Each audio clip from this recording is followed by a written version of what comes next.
Alan and I had a very heated discussion, and Alan said, dude, I can't go backwards. If I go backwards, it makes me feel really, really bad, and I honestly don't know how to do it. And I said, maybe that works for you, but I think for the vast majority of people, if it's not sustainable, you literally can't be successful, because if it's not sustainable, you end up leaving the game. I said to Kev, this is next level university, not previous level university. No, but we had a rumble, and I realized that sometimes you have to take one step back temporarily to move 3 steps forward. Next Level Nation, today for episode number 2082, if it's not sustainable, you literally can't succeed. We had somebody message us in the group coaching chat, WhatsApp chat, and they mentioned how they, for the first time, were like burnt out of podcasting. I said, I haven't really been in it. I haven't really been feeling it. And I realized that I'm burnt out, and I'm going from 2 episodes a week to 1 episode a week. And so there's 2 thoughts. Okay. And again, we're going to keep it 100% here. We're going to be as real as possible. One thought is you're going to lose a ton of momentum, and that's a huge mistake. That's Alan's thought. My thought is, if the alternative to you going from 2 episodes a week to 1 episode a week is quitting, you're doing exactly what you need to do, because you cannot win if you're not in the game anymore. Now, here's the important piece to add. Okay, if you had a bad day, it doesn't mean you should change everything that you're doing. So I'm not saying quit when it gets hard. I'm not saying that. But if the alternative to what you're doing is not doing it at all, we have to find some sort of middle ground. That is my thesis for today's episode. Recently, Emilia and I, we had a streak going of mobility before bed. We had probably a month and a half or something. And we were on a walk. I said, I fucking hate it. I can't do it. I don't want to do it anymore. I can't do it. And I derailed us. And now we're 3 days without any mobility. 3 days sober. 3 days mobility-less. And it's my fault, and I'm ashamed. No, I said, I'm trying to hold too many lines. I'm trying to I have too many streaks going. I gotta essentialize. I know we talked about that a few days ago. And as much as it pisses me off, I do understand that sometimes you have to take a step back to go forward. And Kev called me out earlier. He said, well, with your exercise streak, the minimum was 30 minutes when you first started. March of 2022, Emilia and I came to her and I said, I want to beat my old best. She said, what do you mean? I said, the longest I've ever exercised in a row is 3.5 months. Back in college, I'll never forget it. And I want to beat that. I want to go for 4 months. She said, I'll do it with you. I said, fuck yeah, let's do it. We passed the 4 months mark. I said, we did it. She said, awesome, let's keep on going.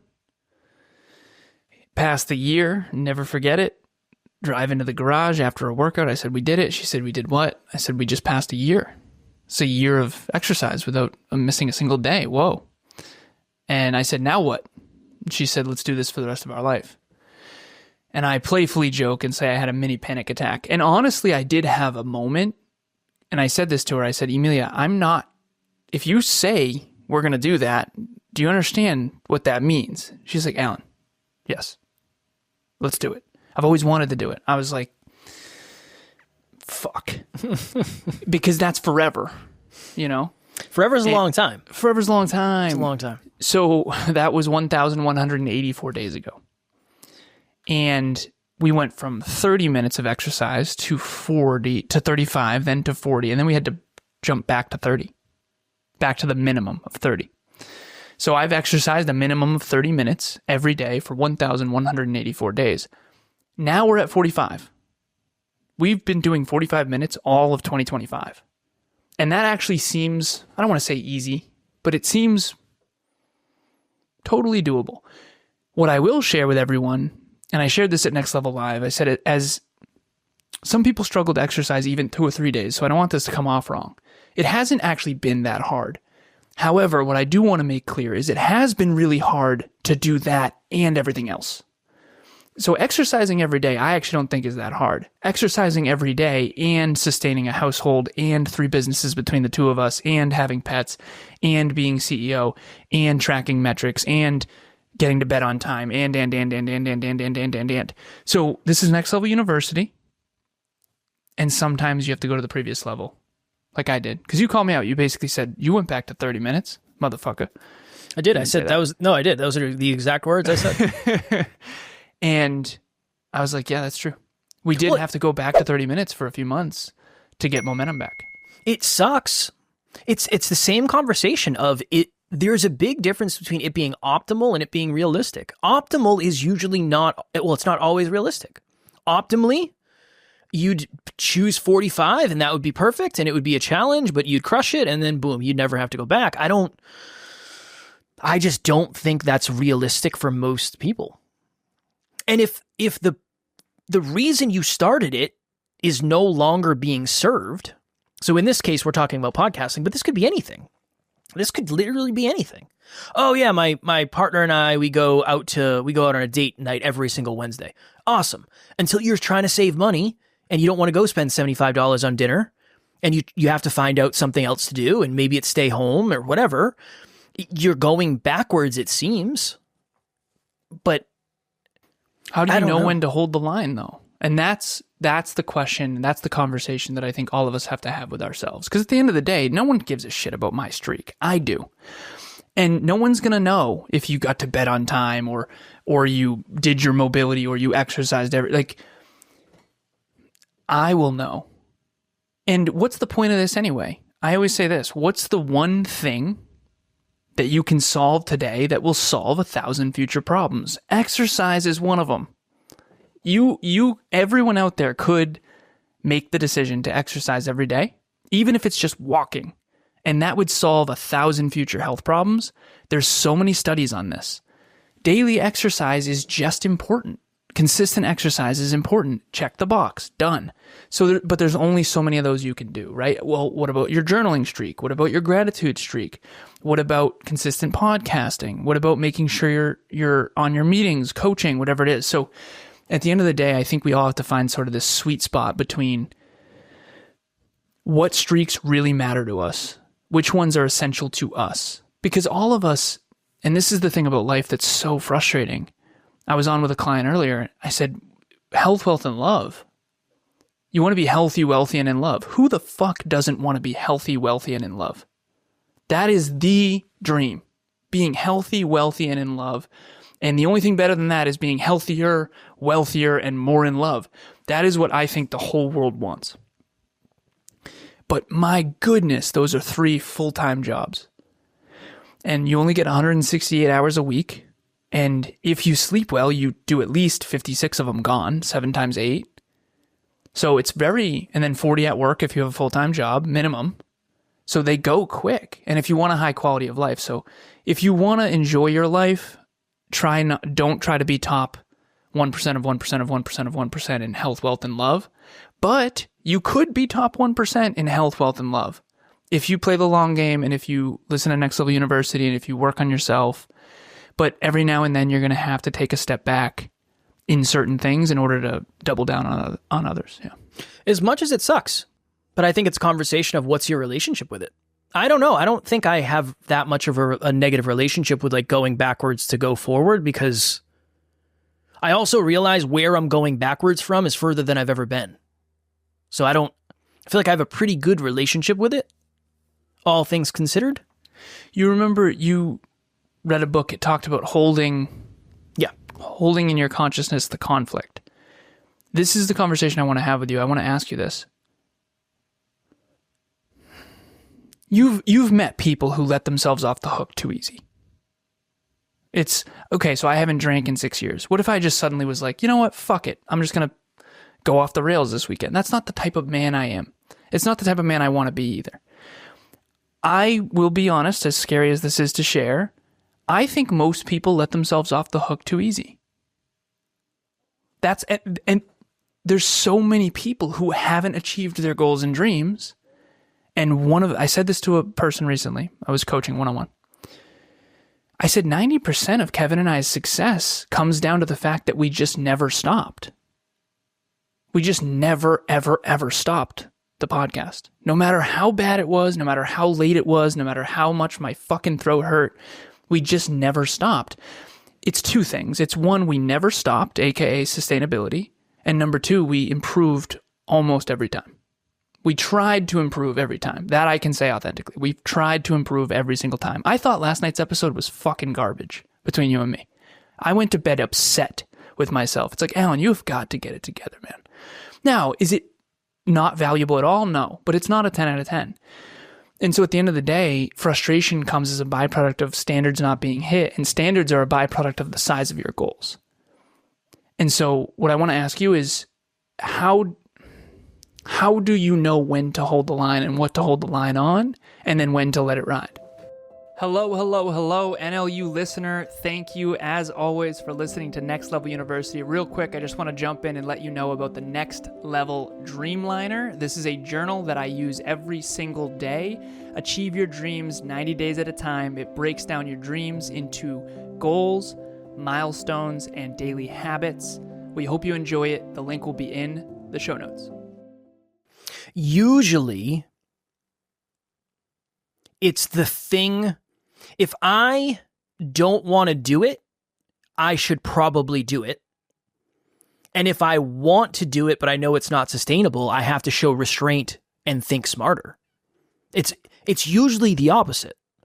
The reason this person got burnt out is because they didn't want to slow down. That to me is a suggestion that they probably need to slow down.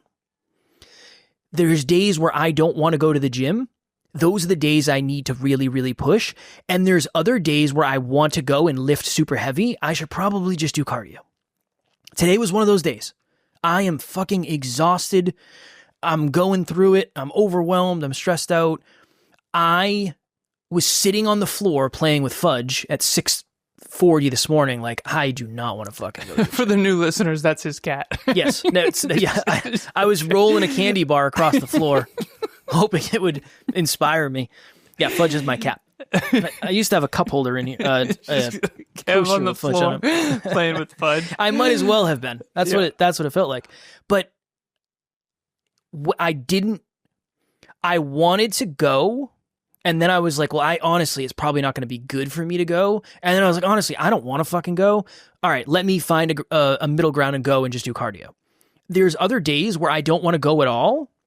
And it's just like, get in the car and start driving. And by the time you get there, you'll be fine. Like, that's the hardest part. The hardest part's just fucking leaving. Just leave. I think that's the conversation. Sometimes the thing you want to do is not sustainable. If we talk about New Year's resolutions all the time, that's the reason most people don't accomplish them. It's not a fucking sustainable goal. Yeah, you're not going to go from not exercising to exercising 6 times a week. Like, that's not going to work for most people. It just isn't. It isn't sustainable. Yeah. You get hot out of the gate, and then you're 2 weeks in, and it's like, this kind of fucking sucks. The first 2 weeks are dope. First week is always dope. But and then that's eventually of everything. It's, oh, what have I gotten myself into? Yeah, that's of everything. Everything. Yeah. The first 2 weeks of a relationship, the first 2 weeks of a job, the first 2 weeks when you get something new, and then eventually you either forget about it completely or then you start to see the downsides. That's when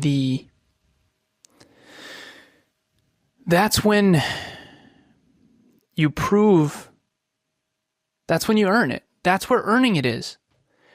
Again, I'm going to start another mobility streak, and I actually already have an idea. Emilia and I were on a walk this morning, and I was talking to her about how I messed up our streak. My bad. I'm working on it.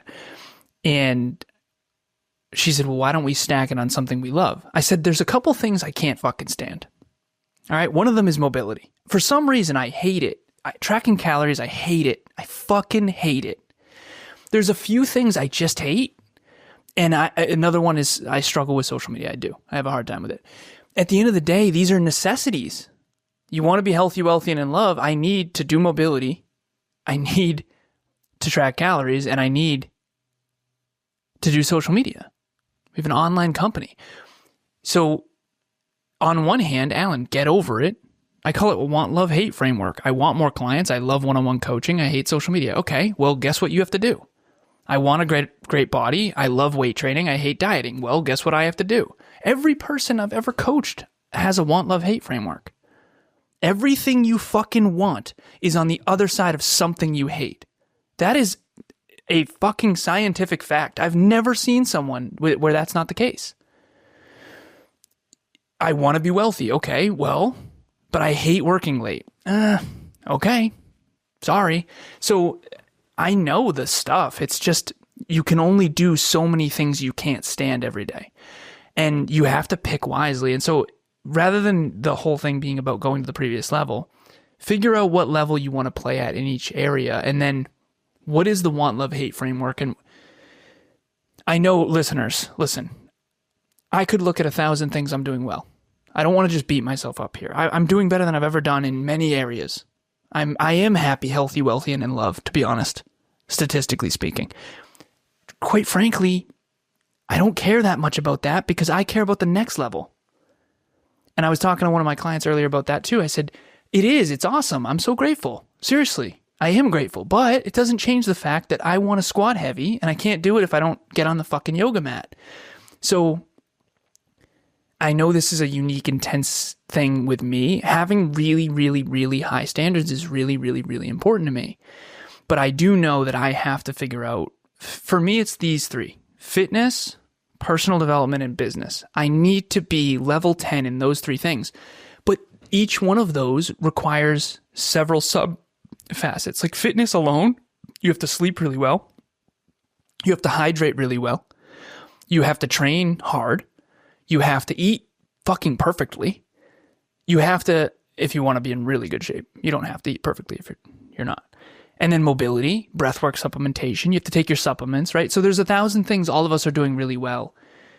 And this is the unfortunate truth for everyone out there who wants to reach their goals and dreams. The science of achievement doesn't care. The science of achievement doesn't care that I don't like mobility. So here's what I'm going to do. I'm going to stack it on learning because I love learning.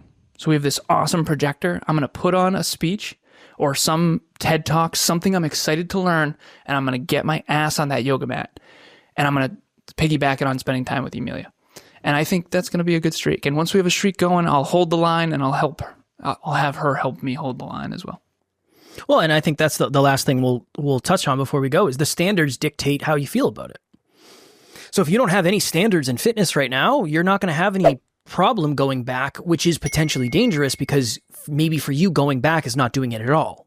That's a whole nother conversation, right? If somebody came to me and said, yeah, I want to take like 6 months off of podcasting. It's like, no, you can't do that. Yeah, terrible. You're going all the way back. Also, if they came to me and said, I want to do an episode every day for 6 months. No, I wouldn't do that shit either.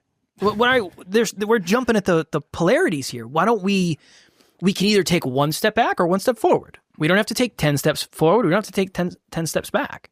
Yeah. I think either of those is very, very dangerous unless you no longer want to do the thing or unless you're willing to dedicate your life to the thing. And then everything in between there, I think, is just the old sliding scale. Well, last thing I'll share here is this past week I want to be someone who can share the truth. There's a lot of podcasters who I know behind the scenes are a mess and they don't talk about how much they struggle. And there are some people that I used to listen to in the podcast space. I used to watch speeches and all this stuff. And they would say things like, just get it together. What do you mean? Just go to the gym. Just get it together. You got this. And it's like, you're out of fucking shape. Like, you obviously don't have it together. If you were so on point, why are you so out of shape? And frustration and challenge and trying to figure out what's sustainable and what's not. For our listeners, I really do aspire to be this man, this person. I am doing better than I have ever done in every area of my life that matters to me. There's a couple things that I just can't seem to hit my standards on. I asked Emilia one time on a walk, I said, 0 to 10, how close are you to your own standards? She said, 3. And I said, I know. We're so far below our standards, but she is the most peak performing human I've ever met. And I think that there's something to that. I have a client who I always say when the gyms closed during COVID, she was the most upset about it. She was also in the best shape. And every single other call we did, it was us basically freaking out about the gyms being closed. There's something to that. So if you're struggling to hit your standard right now, don't give up the standard. Don't give up your goals and dreams. But if you have to temporarily take a step back so that you don't quit altogether, that I can get behind. Cool. We're in agreement on that. Sometimes, yeah. Is it optimal? No. No, it's not optimal. It's not optimal to take a step back necessarily. But it's also not optimal to stop completely, right? So if that's my next level lesson, and then we'll kick on out of here. If the alternative to slowing down is stopping completely, then I think slowing down is a good option. That's what I would say. But if you can hold the line. If you can hold the line, hold the line. If your emotions are trying to jeff you out of it, like, then you gotta shit talk yourself or motivate yourself to do the right thing. Because again, to Alan's point, nobody else is going to do it for you. Nobody cares. Nobody really cares about your goals. And nobody, I could say this with confidence, nobody cares about your goals as much as you do. Yeah. That I am certain of. Now, if you are looking for somebody who cares probably in a weird, insane way more about your goals than you do, reach out to Alan for one-on-one coaching, because he does. He's up at night. I get a message I think I saw calendar stuff getting switched around at 3 a.m. I was like, oh, Alan was up last night burning the midnight oil. So we'll have the link in the show notes for a free 30-minute business breakthrough session. And if you're looking for sustainable journaling, we're talking 5 freaking minutes a day, nothing crazy. Next Level Dreamliner, we'll have the link in the show notes. You can get it on Amazon, ship it right to your house. Bada bing, bada boom. As always, we love you. We appreciate you. Grateful for each and every one of you. NLU, we don't have fans. We have family. We will talk to you all tomorrow. Keep it next level. Next Level Nation.